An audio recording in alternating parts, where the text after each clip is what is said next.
ఆయన రేవంత్ రెడ్డి గారు పెట్టిన అభ్యర్థి అయితే ఖచ్చితంగా మేము వ్యతిరేకిస్తాం. ఎందుకంటే కాంగ్రెస్ అనే ఒక చిల్లర పార్టీ, కాంగ్రెస్ అనే ఒక థర్డ్ క్లాస్ పార్టీ ఇవాళ రాష్ట్రంలో ప్రజలని ఎంత అరిగోసబుచ్చుకుంటున్నదో రాష్ట్ర ప్రజలందరికీ తెలుసు. మరి అట్లాంటి థర్డ్ క్లాస్ ముఖ్యమంత్రి, థర్డ్ క్లాస్ పార్టీ పెట్టిన అభ్యర్థిని నేను సమర్థిస్తారని మీరు ఎట్లా అనుకుంటారు? నాకు అర్థం కాదు. ఇంకోటి, ఇవాళ జరుగుతున్నది ఏంటంటే ఒక డ్రామా. ఉపరాష్ట్రపతి ఎన్నికల విషయంలో డ్రామా.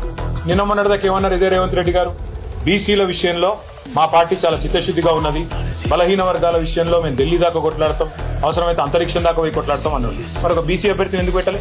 అంత ప్రేమ ఉంటే తెలంగాణ నుంచి ఒక బీసీ అభ్యర్థి దొరకలేదు, ఒక కంచైలయ్య గారిని పెట్టేది ఉండే. తెలంగాణ నుంచి ఒక బీసీ అభ్యర్థిని పెట్టి ఇగో ఇది మా చిత్తశుద్ధి అని చెప్పుకునేది ఉండే.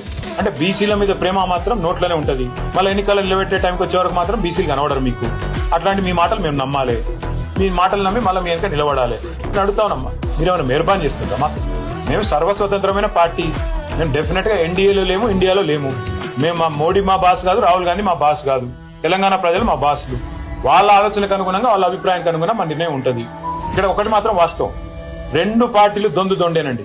కాంగ్రెస్ బీజేపీ రెండు కూడా దొందు దొందే. తెలంగాణను ఇద్దరు కూడా ముంచినోళ్లే. 11 ఏళ్లు బీజేపీ ఏం చేయలే, 2 సంవత్సరాలకు 20 నెలలుగా కాంగ్రెస్ ఏమీ చేయలే, ఇచ్చిన ఒక్క మాట నిలబెట్టుకోలే.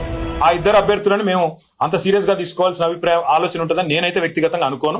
కానీ పార్టీగా, ఎందుకంటే నా ఒక్కడ అభిప్రాయం పార్టీ అభిప్రాయం కాదు, పార్టీగా మేము కూర్చుని ఆలోచించి డెఫినెట్ గా మా ఎమ్మెల్యేలు ఉన్నారు, మా ఎంపీలు ఉన్నారు, మా ఎమ్మెల్సీలు ఉన్నారు, మా ఇన్ఛార్జీలు ఉన్నారు, మా స్టేట్ కమిటీ ఉంది, అందరం అవసరమైతే పెద్దలు కేసీఆర్ గారితో మా అభిప్రాయాలు చెప్పి ఒక పార్టీగా నిర్ణయం తీసుకుంటాం. వ్యక్తిగతంగా నేను అనుకోవడం మాత్రం రెండు కూడా దొందు దొందే. కాంగ్రెస్ బీజేపీ రెండు దొందు దొందే.